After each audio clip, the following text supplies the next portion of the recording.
A single ruler controls a land. But how much land and how many people? That's where the difference begins. So here's the question.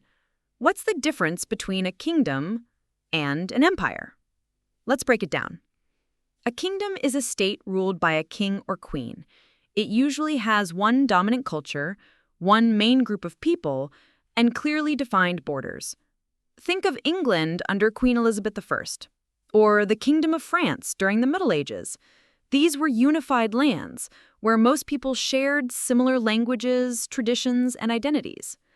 Now compare that to an empire. An empire is much larger.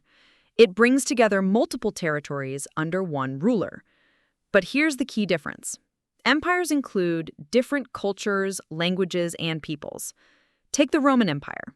At its height, it controlled lands across Europe, North Africa, and the Middle East. Romans ruled over Egyptians, Greeks, Gauls, and many others. Or consider the Ottoman Empire. It stretched across 3 continents and included Muslims, Christians, and Jews living under one government. These were not unified societies. They were diverse and complex. So how does a kingdom become an empire? Through expansion. This can happen through conquest, trade, or alliances. A kingdom might start small, like the early state of Rome, but as it conquers new lands and people, it transforms into an empire. So what do they have in common? Both kingdoms and empires have a central ruler. They create laws, maintain armies, and collect taxes. They are systems designed to organize and control people. But the scale and the diversity are very different.